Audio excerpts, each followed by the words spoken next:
Good to see you both. June, how are your stress levels?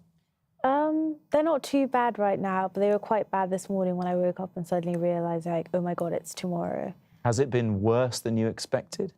I think comparing to when I got my GCSEs and A-Levels, definitely been a lot more stress because, you know, now there's about getting into university, things like that. So yeah, I think also over the last couple of years, watching just with friends and like school, the pressures just seem to have gone up. And what do you make of that statistic that more girls are calling helplines to get advice? Does that mean girls are more stressed, or do you think it means they're more prone to seeking advice for the problem rather than boys? Well, I think I went to an only girls' school, and I know that the pressure, you know, over the last few years, the like pressure to be like perfect in every way. So, you know, perfect friendship groups, perfect grades. It really does mean, like, with things like exams, we do tend to put a lot more pressure on ourselves. And from going to an only girls' school, that definitely was the case. So do you think that's the main thing here? Is it peer pressure, or is it coming from teachers, parents, somewhere else? I think it's a mixture of all of those things, and also an increase in young people putting pressure on themselves. Those expectations increasing from their peers, parents, teachers, absolutely.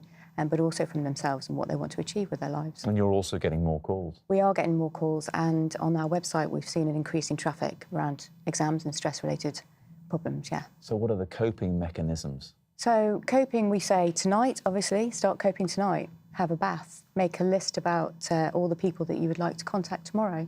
And that might be friends and family, but it might also be clearinghouses and advice centres. At the Mix, we're running some chat later tonight, live chat. Which runs 8 till 9:30 on the Mix. And lots and lots of young people will come on there and talk to each other and support each other. And that's really valuable as well. Yeah, do you find that talking about it's helped, or making lists? I know you were saying a lot of your friends are sort of looking at all the possible scenarios tomorrow, which has to include the worst case ones, unfortunately. And then when you do that, you don't focus on the worst case scenario, don't you? I think personally, like the night before anything huge, I think it's best to just sort of forget about it. My dad's always been the sort of person, like, you just need to chill because you can't change anything right now.